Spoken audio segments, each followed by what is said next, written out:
We will not waver in our commitment to see that justice is done for this terrible act in Benghazi.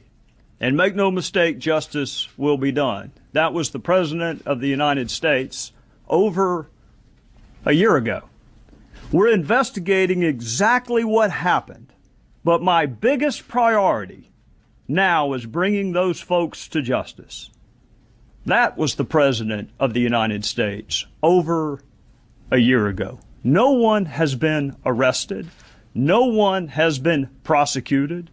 No one has been brought to justice. We don't even have access to the witnesses.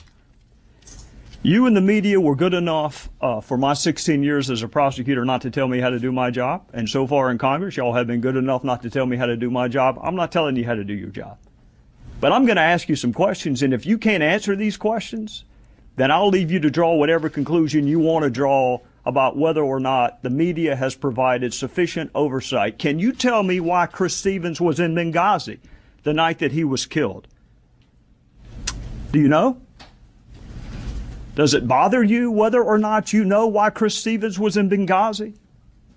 Do you know why we were the last flag flying in Benghazi after the British had left and the Red Cross had been bombed?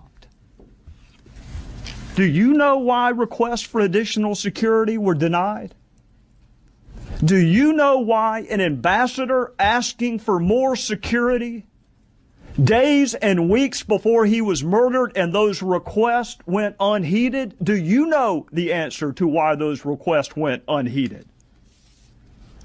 Do you know why no assets were deployed during the siege? And I've heard the explanation, which defies logic, frankly, that we couldn't have gotten there in time, but you know they didn't know when it was going to end. So how can you possibly cite that as an excuse? Do you know whether the president called any of our allies and said, can you help? We have men under attack. Can you answer that? Do any of you know why Susan Rice was picked? The Secretary of State did not go. She says she doesn't like Sunday talk shows. That's the only media venue she does not like, if that's true. Why was Susan Rice on the 5 Sunday talk shows? Do you know the origin of this mythology that it was spawned as a spontaneous reaction to a video? Do you know where that started?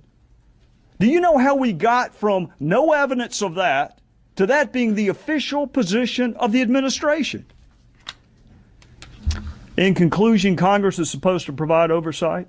The voters are supposed to provide oversight. And you were supposed to provide oversight. That's why you have special liberties, and that's why you have special protections. I am not surprised that the President of the United States called this a phony scandal. I'm not surprised that Secretary Clinton asked, what difference does it make? I'm not even surprised that Jay Carney said Benghazi happened a long time ago. I'm just surprised at how many people bought it.